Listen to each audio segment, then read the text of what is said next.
Hello, and welcome back to Trends. Today I'm with Imtiaz Muqbil, Executive Editor of Travel Impact Newswire. We're at the Montian Tip Room of Montian Hotel Surawong, Bangkok, and you are watching Trends.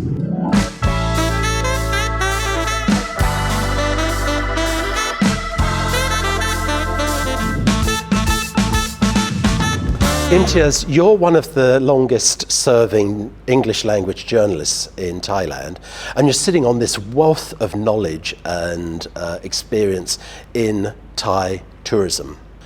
Can you share with us, in a nutshell, Thai tourism, the past? Okay. Firstly, thank you for having me on the show today, David.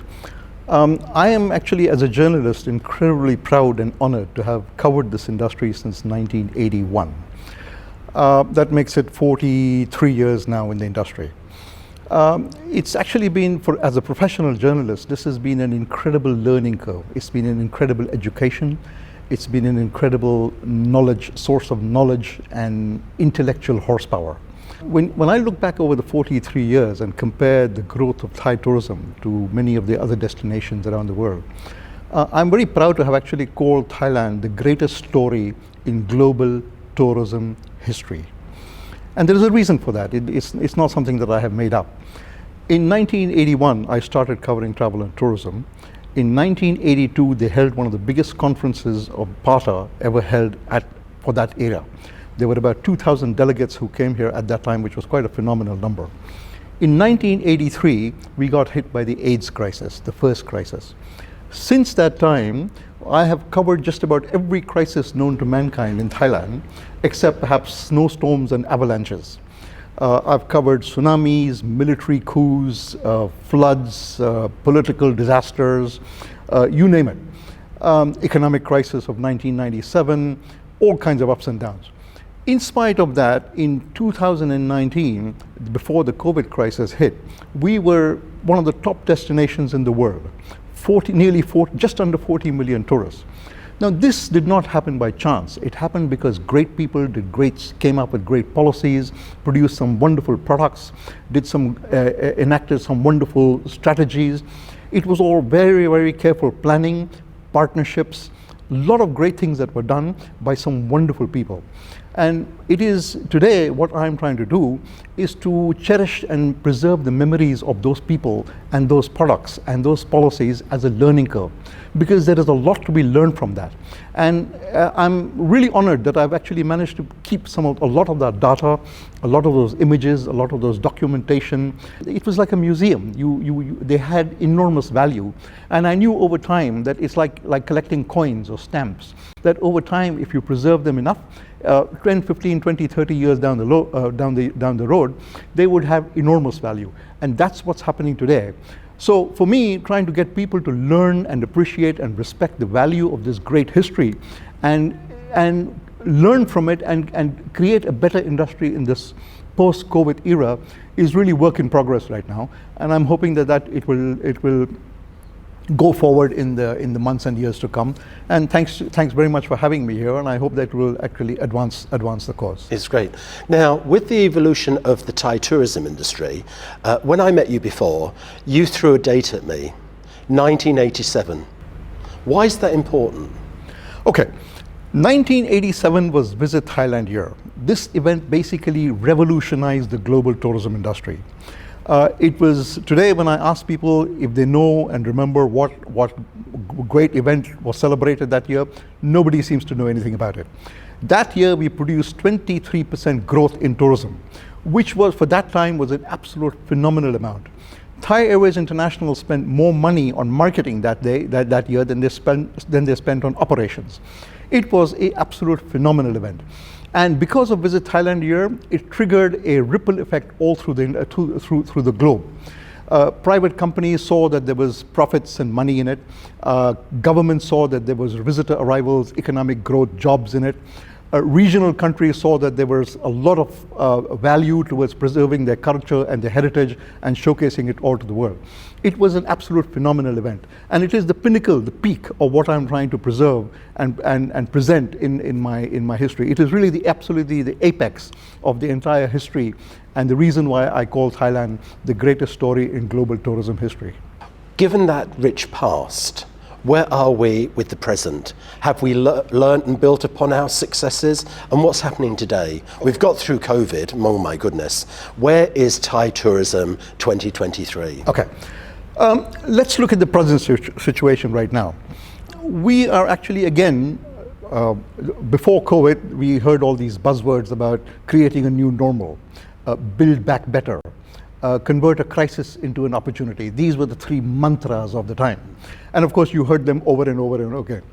But when you actually look at the situation today, as far as I can see, it's really back to business as usual. There really doesn't seem to have much that has changed, because in spite of all that talk about reset your mindset, the mindset still remains stuck in the same old rut, which means let's get the numbers going back again, let's remove the visas, let's get the Chinese coming back. Nobody today is asking the one critical question that needs to be asked, that in the 61 years that Thai tourism has been, 63 years since the formation of the Tourism Authority of Thailand and Thai Airways International, what can we actually learn from the 60 years of tourism development? Let's look at all the mistakes that we have made in the past. Let's learn from our failures, and let's replicate our successes. That is the situation that we are today, unfortunately, because it has gone back to business as usual. And that should not actually be the case. There needs to be a very forensic analysis and audit of the things that were done that in the past, because this is really the golden opportunity to do it. If you really want to reset the mindset and start anew and create a new normal, we really need to start walking the talk of those mantras, because currently what I can see, it's not happening. Yes, there is a new government in power. We have some wonderful opportunities because we have got more women today in leadership positions. Our minister and our governor of the Tourism Authority of Thailand are both women. We've got 4 women heading some of the most powerful tourism associations. You interviewed one just now. We've also got women heading the Thai Ecotourism Association. We have got women heading the Thai Exhibition Association, the Pata Thailand chapter, the Thai Hotels Association. We've got more women in leadership positions. That is a very positive sign, but it's still work in progress, because putting the right people in the right job at the right time is extremely good, but there needs to be a follow-up on that, because they are all heads of associations or they're ministers or governors, and after 3-4 years, times will change and it is possible they may not be in those positions anymore. So we really are at the cusp of change right now, and we need to build on this, because if we squander this opportunity right now, all that talk about creating a better world for the future generation, basically it'll all be a load of codswallop. It'll be deja vu again very soon. In 2020, whenever we caught up, the industry was talking about one word: over-tourism. I never hear anyone talking about that word today. So are we in a better place now? And what are we looking at in terms of the future of Thai tourism? Okay. David, over-tourism is basically a misnomer. It's really it's a non-issue. Any airline, if you look at it, you need economy class to fill up at least 80% of your seat capacity and 20% up in business and first class. You need numbers, you need the volume. Let's face it, that's where the bread and butter comes from. Over-tourism is not over-tourism, it's badly managed tourism. Badly managed tourism. Too much congestion in some places, bad distribution, bad carrying capacity, bad zoning and enforcement rules and regulations. These are some of the things that should have been learned in the aftermath of Visit Thailand year.